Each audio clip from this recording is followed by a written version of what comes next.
অনেক বছর আগে ভারতে একটা সিনেমা মুক্তি পেয়েছিল, মাতৃভূমি, এ নেশন উইদাউট উইমেন। এই সিনেমাটা পরিচালনা করেছিলেন মনীষ ঝা। সিনেমাটার ভেতরে দেখানো হয়েছিল যে আমাদের সমাজে কন্যা সন্তানের প্রতি যে মানুষের বিরূপ মনোভাব, কন্যা সন্তানের প্রতি মানুষের যে এক ধরনের বিতৃষ্ণা, কন্যা সন্তানের প্রতি যে এক ধরনের মন খারাপের ব্যাপার, সেটা নিয়ে আজকে আমরা কথা বলবো। মনীষ ঝা পরিচালিত এ নেশন উইদাউট উইমেন, মাতৃভূমি, এটা নিয়ে চলুন কথা বলা যাক। আমরা আমাদের সমাজে দেখে থাকি, এটা খুবই কমন একটা ব্যাপার যে যখন কেউ কোনো সন্তান প্রত্যাশা করে বিয়ে করার পর, তখন সকলেই ভাবে যে আমার একটি পুত্র সন্তান হোক। সকলেই এটা ভাবে, দু চারজন বাদে। ইদানিং একটু চেঞ্জ হচ্ছে, কিন্তু অধিকাংশ মানুষই ভাবে যে তার একটা পুত্র সন্তান হোক। এবং কন্যা সন্তান প্রথমে হলে মানুষ মন খারাপ করে। অথচ এটা কিন্তু সেই আইয়ামে জাহিলিয়াতের যুগের ব্যাপার। সেই বর্বরতাটা ছিল সেই সময়। আইয়ামে জাহিলিয়াতের যুগে যখন কোনো কন্যা সন্তানের জন্ম হতো, তাকে নিয়ে মানে মাটিতে পুঁতে ফেলতো অথবা যে কোনোভাবে তাকে মেরে ফেলতো। তো পরবর্তীতে ইসলাম আবির্ভাবের পর রাসূল পাক সাল্লাল্লাহু আলাইহি ওয়াসাল্লাম এটা বলেন যে সেই ব্যক্তি ভাগ্যবান যার প্রথম সন্তান মেয়ে। এবং কন্যা সন্তানের প্রতি এক ধরনের আলাদা রহমতের কথা বলা হয়েছে ইসলাম ধর্মে। কিন্তু আমরা দেখি যে এটা ধর্মের মধ্যেই সীমাবদ্ধ, ধর্মীয় বাণীর মধ্যে সীমাবদ্ধ। হাদিসের ভেতরে তো গুরুত্ব দেওয়া হয়েছে নারীর প্রতি, কিন্তু আমরা দেখি যে ধর্মীয়ভাবেই নানান ধর্মে, ইসলাম হোক বা হিন্দু হোক বা খ্রিস্টিয়ান হোক, সকলেই কেমন জানি মানে কন্যা সন্তানের প্রতি মানে ধর্মীয়ভাবে অনেক গুরুত্ব দেওয়া হলেও, ধর্মীয়ভাবে কন্যা সন্তানের ব্যাপারটা আনন্দদায়ক হলেও, আমরা দেখি যে কন্যা সন্তান হলে অতটা খুশি হয় না যতটা পুত্র সন্তানের খবর পেয়ে আনন্দিত হয়ে যায় মানুষ।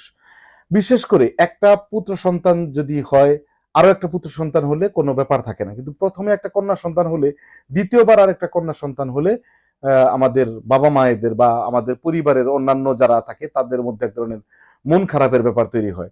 আমরা কিন্তু এটা খেয়াল করি যে একটা পুত্র সন্তানের আশায় ৩টা ৪টা ৫টা পর্যন্ত কন্যা সন্তান হয়ে থাকে অনেকের ক্ষেত্রে।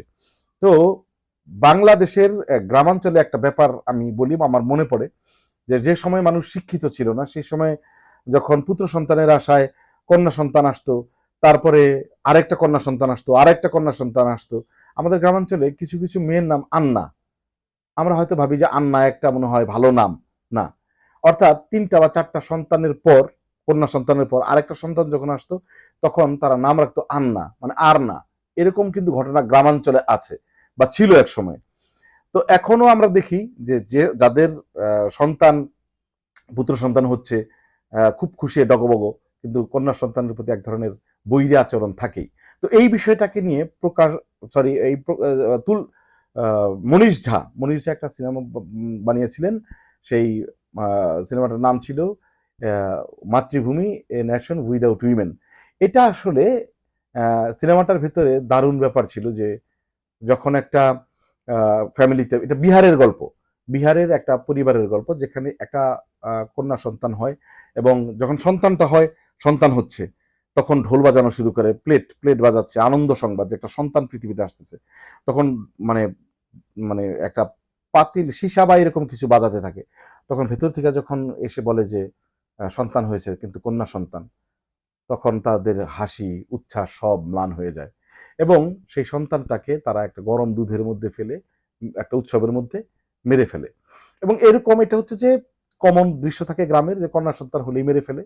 পরবর্তীতে কল্পিত সিনেমাটা আর কি, কল্পিত একটা ব্যাপার দেখানো হয় যে ২০৫০ সালের ঘটনা দেখানো হয়, যেখানে এক সময় দেখা যায় যেভাবে কন্যা সন্তানদের মারতে মারতে গ্রামটা পুরোপুরি পুরুষদের হয়ে যায় এবং কোনো কন্যা থাকে না, সেখানে শুধু পুরুষ মানুষ আর কিছু বার্ধক্যে পৌঁছে যাওয়া কিছু মহিলা থাকে।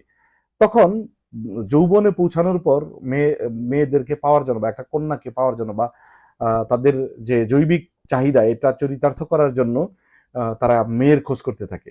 তো এই গ্রামের একজন ব্যক্তির ৫টা সন্তান থাকে, তারা তাদের ফ্যামিলিতে দূর থেকে একটা মেয়েকে, কল্কি নামে একটা মেয়েকে কিনে আনে এবং ৫ সন্তান মিলে এই কল্কি নামক মেয়েটাকে বিয়ে করে। ৫ ভাই মিলে বিয়ে করে একটা মেয়েকে, এবং প্রত্যেকেই তাকে ভোগ করতে থাকে। কিন্তু সকলেই তো থাকে অমানবিক, একটা ছেলে একটু মানবিক থাকে, সবচেয়ে ছোট ছেলেটা।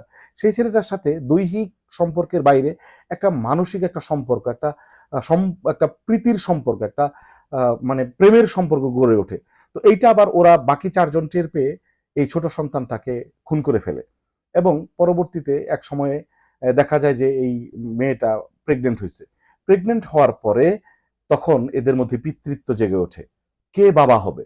তাদের মধ্যে নিজেদের মধ্যে মারামারি শুরু হয়ে যায় এবং পুরো গ্রামটার ভেতরে এক ধরনের মারামারি হাঙ্গামা-টাঙ্গামা শুরু হয়ে যায়। পরবর্তীতে আমরা দেখতে পাই যে নিজেরা ধ্বংসের জায়গায় পৌঁছে যায় এবং এখানে যে মেয়েটা প্রেগনেন্ট হয়, শেষে যখন দেখানো হয় যে এটা আসলে একটা পৃথিবীতে আসছে একটা কন্যা সন্তান। মানে যে সন্তানের জন্য এত মারামারি এবং কি পিতৃত্বের জন্য এত হাহাকার, শেষে দেখা যায় যে সন্তানটা পৃথিবীতে এসেছে কিন্তু সন্তানটা কন্যা সন্তান। এটা একটা সিগন্যাল দিয়ে যায় আর কি।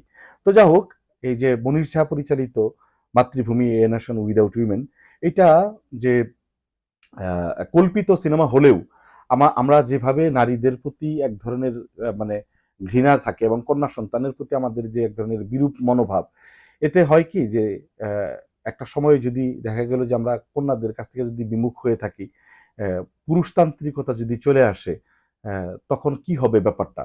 বা এটার ব্যাপারটা হচ্ছে যে সমাজে যে এই যে এত ধর্ষণ, এত মানে অপরাধ, এটা বেড়েছে কিন্তু কন্যা সন্তানের প্রতি মানুষের বিরূপ মনোভাবের কারণে। কন্যা সন্তানের প্রতি যদি বাবা মায়েদের এক ধরনের উচ্ছ্বাস থাকে, কন্যা সন্তানদের প্রতি যদি বাবা মায়েদের এক ধরনের ভালো লাগা থাকে যে ছেলে মেয়ে আসলে কোনো ঘটনা না, ছেলে হোক মেয়ে হোক সে দুটোই আমার সন্তান, তাহলে এই মানসিকতা যদি তৈরি হয় তাহলে সমাজে অপরাধ কমে যাবে, নারীর প্রতি যে সহিংসতা নির্যাতন এটা কমে যাবে, ধর্ষণের ঘটনাগুলো কমে আসবে। আমাদের আসলে এই ধরনের সিনেমা তৈরি হওয়া উচিত, জরুরি। যে যত সিনেমা তৈরি হচ্ছে আমরা শুধু মানে পুরুষ প্রধান সিনেমা করি, নারীর প্রতি যে এক ধরনের শ্রদ্ধার জায়গা বা নারীরও যে আসলে সম অধিকার, এই ক্ষেত্রে আমাদের অনেক বেশি সচেতন হওয়া উচিত নিজেদের ভেতর থেকে এই মূল্যায়নটা জরুরি।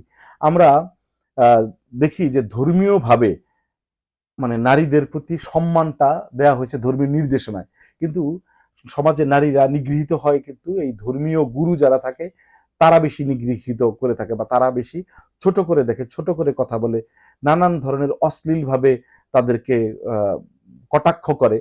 এই ব্যাপারটা আসলে ধর্মের সাথে বা ধর্মীয় দিক নির্দেশনার সাথে খুবই সাংঘর্ষিক। আমরা চাই যে আমাদের নারীরা ভালো থাকুক, আমাদের কন্যারা ভালো থাকুক, কন্যা সন্তানরা নির্বিঘ্নে বেড়ে উঠুক। আমাদের কন্যাদের প্রতি ভালোবাসা জানিয়ে আজকের আলোচনা এখানেই শেষ করছি। কথা হবে আবারও অন্য কোনো চলচ্চিত্র নিয়ে। ততদিন ভালো থাকুন, সুস্থ থাকুন। আল্লাহ হাফেজ।